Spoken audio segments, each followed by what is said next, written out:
Human potential development trust तरफ आज एक विशेष उत्सव रूपांतर जयदेव भवन ठारे आयोजित हो जाए।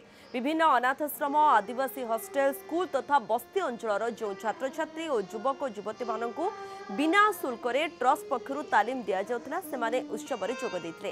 सेमानक मध्यरु 24 जन छात्र छात्री मंच उपरे अतिथि मानक उपस्थिति रे निज भितरे होइतबा परिवर्तन संपर्क रे कहिथिले। अतिथि माने तालीम प्राप्त छात्र छात्री और युवक युवती मानक शुभेच्छा जणाइबा सहित तांकर उज्जवल भविष्यत कामना करथिले। तालीम प्रदान करथुबा प्रशिक्षक प्रशिक्षिका एवं यह कार्यक्रम में सहयोग करथुबा व्यक्तिविशेष और विभिन्न अनुष्ठान सदस्य मानक सम्मानित करा जायतिला।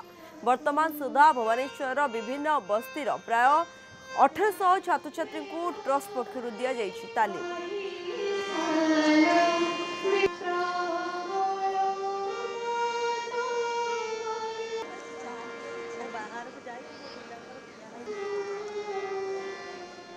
पिला माने अछंती अंडर प्रिविलेज स्कूल स्टूडेंट जो माने कौन प्रकार सुविधा किसी पाऊना भविष्य में स्वप्न देखा भी जानती ना से पिला माने जमी अबाटर जीवे नहीं सप्तम रु नवम श्रेणी पिला माने से माने जमी अबाटर जीवे नहीं तांको ठीक बाटू को आनिबा गोटे मनीष कर गढ़ा से आम गोटे 50 घंटार गोटे व्यक्तित्व विकास कार्यक्रम तालीम कार्यक्रम करूँ 2 घंटा लेखा प्रति सेसन 25टा सेसन होउची एवं से जो पिला माने अछंती तांको विभिन्न प्रकार लाइफ स्किल पढ़ा होउची।